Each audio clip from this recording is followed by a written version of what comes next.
জয় হিন্দ বন্ধুরা, আমার রান্নাঘরে তোমাদের সবাইকে স্বাগত জানাই। তা আমি এখন করে দেখাবো মোচা চিংড়ি। তো মোচা চিংড়ির জন্য এখানে কড়াইতে আমি তেল গরম করে নিয়েছি। চিংড়ি মাছগুলোকে হলুদ লবণ মাখিয়ে নিয়েছি। এরকম ছোট ছোট চিংড়ি মাছ দিয়ে মোচা ঘন্ট খেতে খুবই ভালো লাগে। তেলটা গরম হলে আমি এই চিংড়ি মাছগুলো আগে ভেজে উঠিয়ে নেব, তারপরে মোচাটা করবো।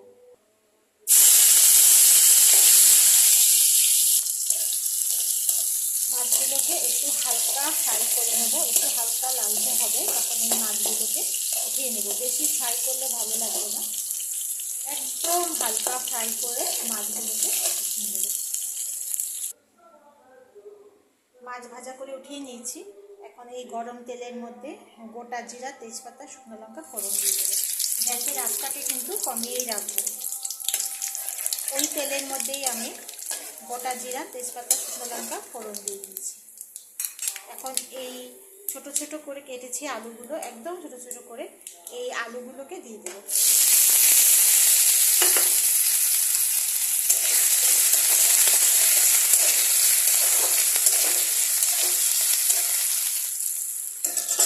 গ্যাসের আঁচটাকে মিডিয়াম করে দেবো। এরপরে এখানে মোচাকে এটা কেটে ধুয়ে সিদ্ধ করে হাত দিয়ে একটু চটকে নিয়েছি। মোচাটা করার আগে একটু সিদ্ধ করে নিলে ভালো হয়, তাহলে তাড়াতাড়ি হয়ে যায়। তো আমি এটাকে সিদ্ধ করে ছোটো ছোটো করে কেটে সিদ্ধ করে আমি এটাকে চটকেছি। চটকে আমি এখন এটা দিয়ে দিই।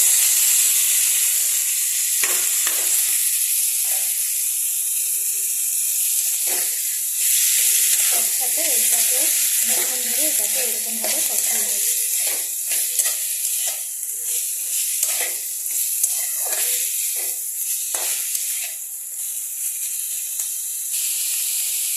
এরপরে আমি দিয়ে দেবো এখানে পর্যাপ্ত পরিমাণে লবণ। তারপরে দিয়ে দেবো হলুদ। তারপরে দিয়ে দেবো এখানে অল্প করে জিরার গুঁড়ো দিয়ে এখন এটাকে ভালো করে এরকমভাবে কষিয়ে নেব।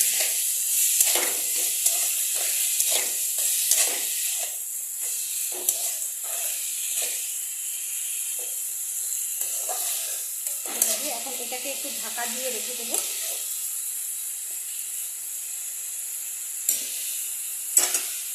তো এটা আমার কষানো হয়ে গেছে ভালো করে। তো এখন আমি এটার মধ্যে মিষ্টি দিয়ে দেবো। মোচাতেও আমরা একটু মিষ্টি খাই, এমনিতেই বলেছিলাম আগে নিরামিষ তরকারিতে আমরা একটু মিষ্টি খাই। তো মোচা ঠোঁটাতে একটু মিষ্টি মিষ্টি হলে খেতে বেশি ভালো লাগে। এখন সেটাকে ভালো করে নেড়ে দেবো।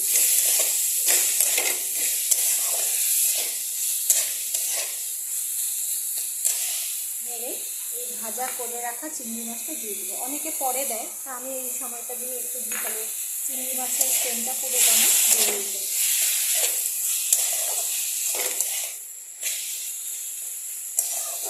একটু ভাজা করে জল দিয়ে আমি এটাকে এখন একটু ঢাকা দিয়ে দেবো।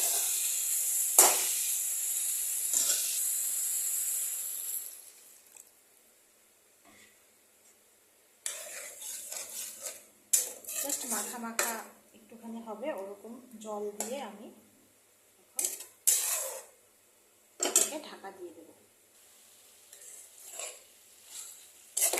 ঢাকনা দেওয়া ছিল 7 মিনিট মতো।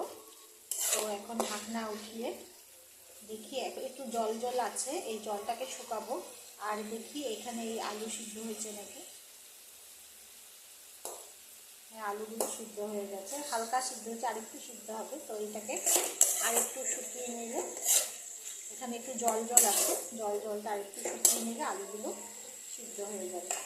তো সেকেন্ড টাইম ঢাকনাটা দেওয়ার আগে আমি এখানে চিড়ে রাখা 2টো কাঁচা লঙ্কা আমি দিয়ে দেব।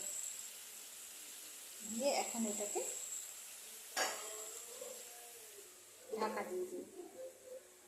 আবার 3 মিনিট পরে এসে দেখছি কি অবস্থা।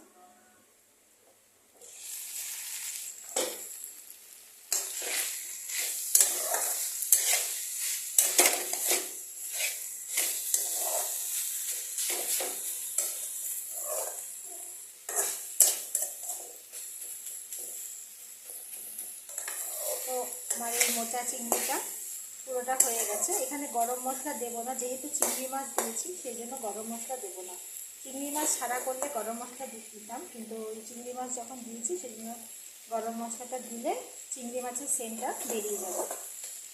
তো তোমাদের এই রেসিপিটা যদি ভালো লেগে থাকে তাহলে লাইক আর শেয়ার করে দেবে, আর অবশ্যই সাবস্ক্রাইব করে দেবে।